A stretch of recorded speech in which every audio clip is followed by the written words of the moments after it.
Oui, oui c'est ça. Allez. Voilà, merci. C'est bon. C'est Oumar Wali Zoumarou, membre du groupe de contact du Front Nyolank. Nous sommes aujourd'hui dans les locaux de PASTEF. Sur notre demande, nous sommes venus rencontrer le président Ousmane Sonko pour lui expliquer ce que nous sommes en train de faire, mais également pour solliciter son expertise, la participation de PASTEF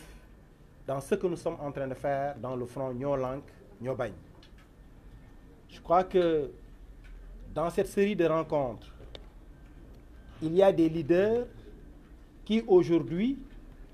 jouent un rôle essentiel dans le combat de tous les jours que les Sénégalais sont en train de mener pour de meilleures conditions de vie et de travail. Et nous ne le dirons jamais assez, le président Ousmane Sonko, si ce n'est la figure de proue, fait partie de ces leaders-là. C'est pourquoi c'est avec plaisir et une très grande satisfaction que nous informons l'opinion publique nationale et internationale que le président Sonko nous a déjà donné son avis en tant que leader, un avis favorable, mais également il nous a rassuré qu'il rendra compte aux instances de son parti et que nous pouvons être tranquilles, que PASTEF est un parti qui est là pour se battre aux côtés des populations. Et si un tel combat contre la hausse des prix de l'électricité, un combat contre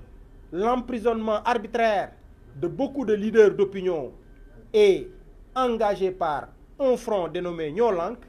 la place logique et naturelle de PASTEF, c'est de se trouver dans ce cadre de lutte.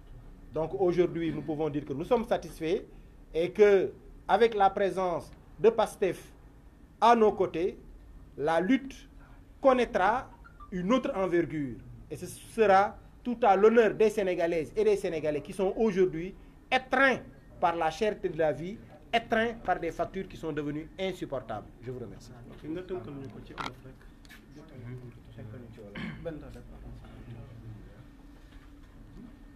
asalaamaaleykum mbokk taskati xibaar yi maa ngi tudd Benteleb Sow di co-coordinateur collectif Nyolank tey nag dañoo ñëwoon seet si parti politique bii di PASTEF jaaree ko ci président am Ousmane Sonko nga xam ne moo ñu recevoir kontaan ci lool ndax ñun collectif Nyolank dañ doon seeti ndax dañuy waajal ay manifestation yu mag a mag te li ñu tax a jóg mooy ñu wàññi courant bi nga xam ne dañ koy yokk te tamit ñu bàyyi suñu ñooñ yi nga xam ne ay aji bëgg réew lañ muy ci mel ni Guy Marius Sagna, Ousmane Sarr ak Fallou Galass Seck yoo xam ne ñu ngi ci kaso bi tey te ñoo ngi la ñu bàyyi foofu noonu arbitrairement tey li taxoon ñu tase fi tey mooy ngir ñu yeesalaat parti PASTEF bi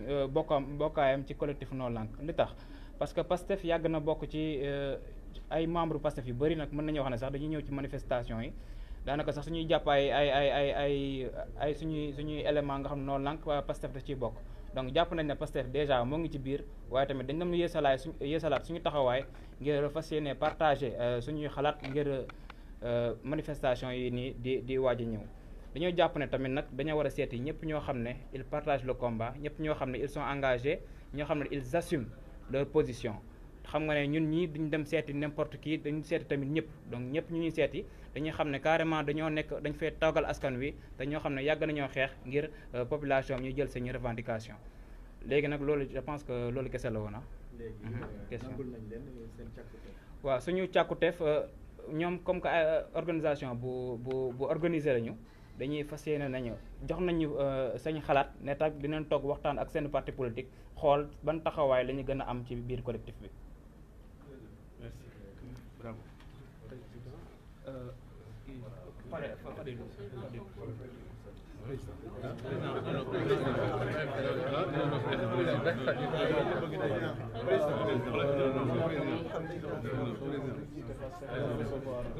président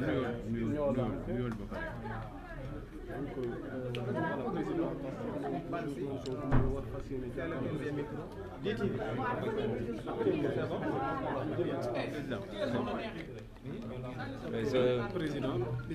Je commencerai par remercier les membres du collectif Noo Lank, représentés ici par le groupe de contact, de nous avoir associés à la liste des organisations politiques à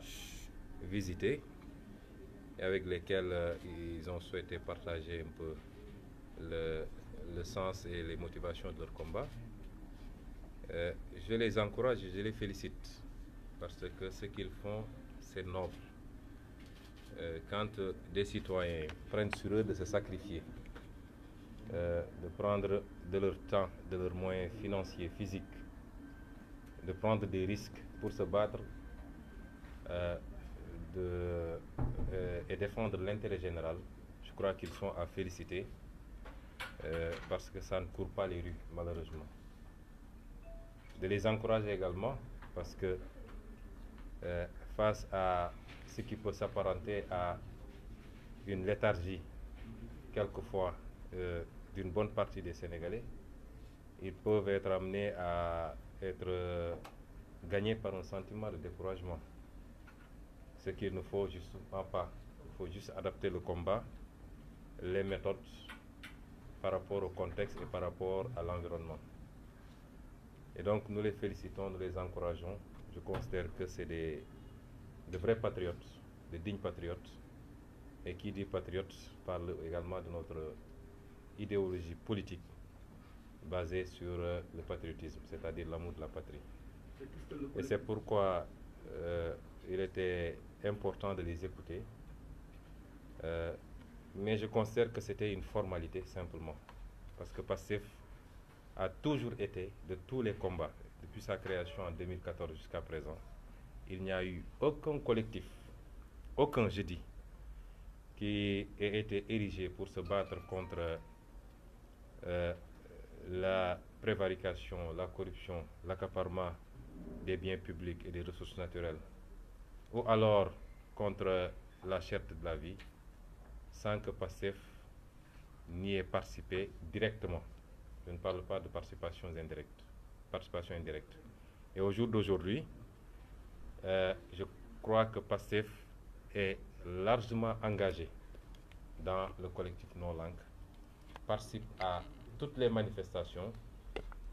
et je n'en veux pour preuve que à chaque fois qu'il y a manifestation, à Dakar ou dans les régions, s'il y a des interpellés, il y a toujours des membres de PASTEF. Donc PASTEF n'a jamais rompu et des membres de PASTEF figurent dans le directoire de Noo Lank. Donc cette visite était une visite simplement de formalisation de cette relation et je en profite pour leur dire qu'ils peuvent entièrement compter sur notre engagement, que nous continuerons à participer à tout ce que Noo Lank fait, que nous monterons peut-être même d'un cran parce que des rencontres comme ça permettent de mieux se comprendre, d'asseoir des méthodes communes, de lever peut-être des équivoques et de savoir sur quelle base la collaboration va se faire. C'est une rencontre qui a été très instructive. On a discuté à bâton rompu et au sortir de cette rencontre, PASTEF va s'organiser pour mieux participer en tout cas à tout ce qui se fait dans le cadre de Noo Lank parce qu'il s'agit de combattre l'injustice. Il s'agit de refuser que l'incurie et l'incompétence de nos gouvernants rejaillissent comme charge sur les populations, et particulièrement les populations les plus démunies, mais impactent également négativement notre économie qui est déjà assez fragile. Et ce combat ne peut laisser indifférent un parti comme PASTEF. Dans un autre registre, quelle est la waaw ci wolof ma wax ni par rapport à la mise en circulation prochaine de l'éco? Non, loolu du thème bi. Je crois qu'on aura largement le temps d'y revenir dans le cadre de nos communications à venir. Mais ci wolof ma wax lu gàtt rek nii dañuy doore suñu waxtaan ci gërëm waa collectif Noo Lank rawatina seen groupe de contact bi nga xam ne ñëwoon nañu ziar si tey waxtaan ak ñun ci li nga xam ne moo lal seen combat bi ñuy xeex te li ci gën a fës di courant bi waaye jàpp naa ni mun na weesu courant bi sax ndax réew mi lépp a yokku te dama ko waxoon ci njëlbeen yàgg na ne dinañu seetaan nag sàggan ba fal Macky Sall waaye juróomi at yi di ñëw dina métti trop ci Sénégalais yi moom mu dellu si taxaw keroog ne 2020 va tànge ci olof daal mooy 2020 dina tar kon ñu xam ni courant bi lenn lu ndaw rek la woon ci mbir mi waaye yokk bi commencé na bu yàgg ci yeneen denrée yoo xam ne peut-être bàyyiwuñu ci woon xel te dina gën a continuer di yokku kon su amee ay Sénégalais yoo xam ne mënoon nañu toog ni ñëpp parce que ñii ma fi gis ñëpp nag wax dëgg yàlla suñu yokkee dina métti ci ñoom waaye am nañu lu ñu fayee ndax ku nekk yaa ngi jàpp ci li nga jàpp te am nga sa sutura waaye suñu ànd ak loolu yëpp suñu bàyyee seen lépp jël seen alal jël seen temps ndax heure bi heure liggéey la ñu jël seen temps jël seen alal bàyyi seen yitte yëpp di jël ay risques ba lu ne mun leen ci fekk ñu leen di gazé naam sax du ñoom rek ndax defe naa bële passé moom journaliste jël nañ seen wàll di leen duma di leen tugal kaso yooyu yëpp ñu ko ciy dund jàpp naa ni bëgg réew mi moo tax ñu koy def kon loolu mënuñu lu dul di leen ci jaajëfal di leen encourager parce que it soo nekkee ci yu mel nii te léeg-léeg mu mel ni lu bëri ci askan wi dañ koo yëgalul seen yaram ndax boo wootee léeg-léeg boo moytu ñi fay ñëw du bëri ci loo xam ne ñëpp la lor ndax courant bi bu yokkuwul pour professeur Malick Ndiaye dong wala pour Zoumarou dong wala pour Guèye dong waaye defe naa Sénégal yëpp a ko yéeg léeg-léeg su demee noonu nag mun nga dem ba xaw a am loo yéeg mu andi découragement waaye combat bu noble la mooy jaamu yàlla la taxawal askan wi jaamu yàlla la te ñoom ci loolu lañ nekk kon ñu ngi leen di gën a encourager di leen feddali suñu participation ci lépp lu ñuy def ndax dama wax léegi nii Pastef en tant que parti politique ñun bi ñuy door sax dañ ne woon ñun nous sommes un parti politique citoyen mooy suñu xeex li ci gën a fës mooy nu ñuy def ba gindi askan wi yee leen di leen jox la bonne information parce que bëri na ci askan wi ñoo xam ne ñi ngi jàmbat métti ñi ngi jàmbat méttitu dund gi ñi ngi jàmbat jafe-jafe yi mais amuñu instruments yi wala amuñu information yi pour xam di tax mbir mi demee noonu donc ñun bi ñuy door suñu premier objectif mooy fexe woon ba li ñuy wax éveil des consciences yee citoyens yi di leen wax lan la nguur gi di doxee naka lañ ko yoree lan moo ci baax lan moo ci baaxul te bëri na lu ñu niroo ci fànn woowu ak mouvement citoyen yi moo tax dañ demoon ba nit ñi dañ naan Ousmane Sonko moom lanceur d'alerte la moom dénoncé rek lay def fekk du loolu kon su dee loolu mooy suñu li fondé suñu parti question yu mel nii mënuñu cee ñàkk participer moo tax bi ñu commencé ba léegi collectif yi ñu mës a def yëpp non au franc CFA nu mu tudd collectif non aux accords de partenariat économique collectif pour le recouvrement des avoirs pétroliers et gaziers du Sénégal aar lu ñu bokk ak ba bii nga xam ne mooy ñoo lànk musuñu see génne suñu loxo te li koy firndeel rek mooy saa su manifestation amee yéen ñii di journaliste yi fa teew gis ngeen ni membre Pastef yi dañ fay bëri trop dañuy mobiliser lu bëri ñaareel bi mooy fu ñu jàpp ay nit fu ñu ne jàpp nañu fukki nit boo moytul juróomi waa Pastef lañu directement wala indirectement kon lii formalité rek la woon pour li nga xam ne ñu ngi koy liggéey ñu waxtaan ci ba gën a diisoo gën a dëppale ci méthode ak ci ni ñu war a doxalee mais ñoom xam nañu déjà que Pastef moom mosul génnee loxoom ci mbir mi waaye bis ni ki tey bu soobee yàlla dinañu lépp lu ñu doon def dinañ ko ful dinañ ci gën a jàpp dinañu mobiliser suñuy nit ndaw ñi jigéen ñi mag ñi dinañu lancer ay appel ba nga xam ne combat bi nga xam ne Sénégalais yëpp la concerné au-delà de Pastef képp kuy suñu sympathisant rek wala képp kuy citoyen boo xam ne même soo àndul ak ñun Sénégal ñor na la war ngaa mën a jàpp ni lii du combat wu Massamba wala Mademba ñu mobiliser wu ba nguuru Macky Sall dellu gannaaw yërëm askan wi tuuti ba teggi coono gi mu bëgg a teg coono gi askan wi tam muy yokk facture courant yi. Pour Niolan, vous représentez la jeunesse qui s'engage. On a vu plusieurs marches ont déjà été organisées. On est à la veille de 2020, d'une nouvelle décennie. Qu'est-ce qui va pouvoir être fait? Quel type d'action pourra être lancé en 2020, que ce soit de la part d'un mouvement comme Niolan et du vôtre, d'une telle association? Qu'est-ce que c'est la prochaine étape? Pour Niolan a son agenda, a sa stratégie. Ils vous les révéleront le moment venu. Je crois qu'ils ont prévu un certain nombre d'événements et d'activités qu'ils vont dérouler. Ça n'a rien à voir avec nous en tant que parti politique. Nous avons également notre agenda politique qui est déconnecté de celui de Niolan. Et cet agenda-là, évidemment, nous le présenterons aux Sénégalais au fur et à mesure, de manière tout à fait comme nous avons l'habitude de le faire, parce que nous sommes un parti très ouvert et très démocratique, très transparent. Mais pour ce qui concerne Niolan particulièrement, je crois qu'ils nous ont exposé une feuille de route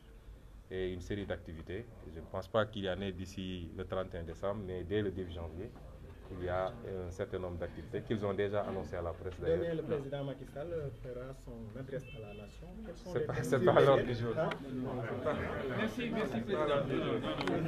Merci beaucoup.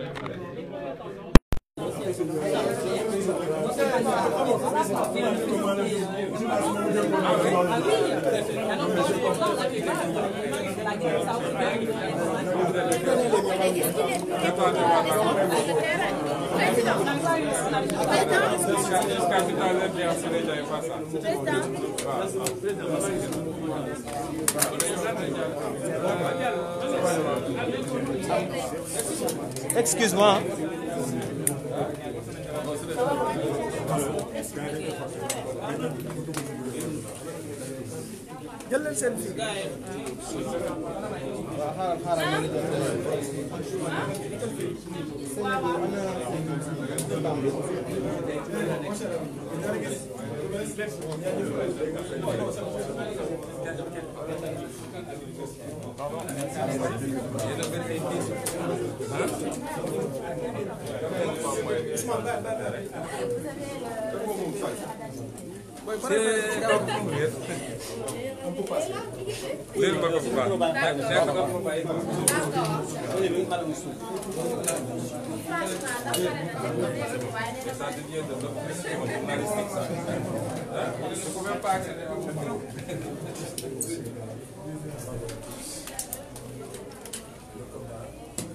Franchement.